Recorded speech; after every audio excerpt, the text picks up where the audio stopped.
These brown butter pecan cookies are made with brown butter, heavy on the brown sugar, and have a cinnamon caramely flavor to them. They are so delicious and the perfect autumn cookie.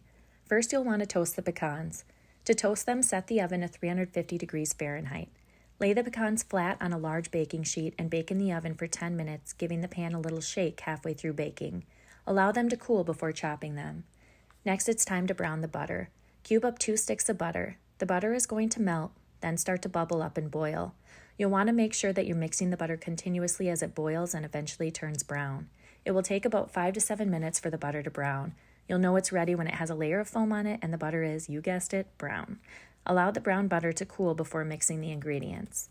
Then with a whisk, mix the brown butter, brown sugar, granulated sugar, eggs, and vanilla extract together.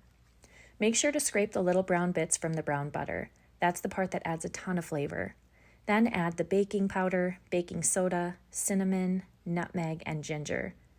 Gradually add the flour, making sure to use a spatula to scrape the sides of the bowl so you know that you're incorporating all of the ingredients. The dough is going to feel thick. Finally, add the chopped pecans. I use my hands to mix them well into the ingredients.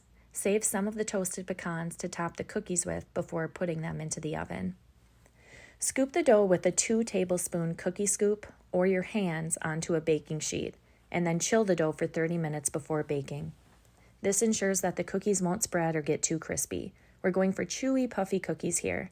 Once chilled, roll the dough into balls and then roll the balls into the toasted pecans. Bake these cookies for about 11 minutes at 350 degrees Fahrenheit. I bake mine 6 cookies at a time. Just make sure to space them apart by 2 or 3 inches. They're ready when they're a bit golden brown on the outside edges and still a bit undone in the middle. They'll cook more on the baking sheet. Full recipe at bakewithjamie.com.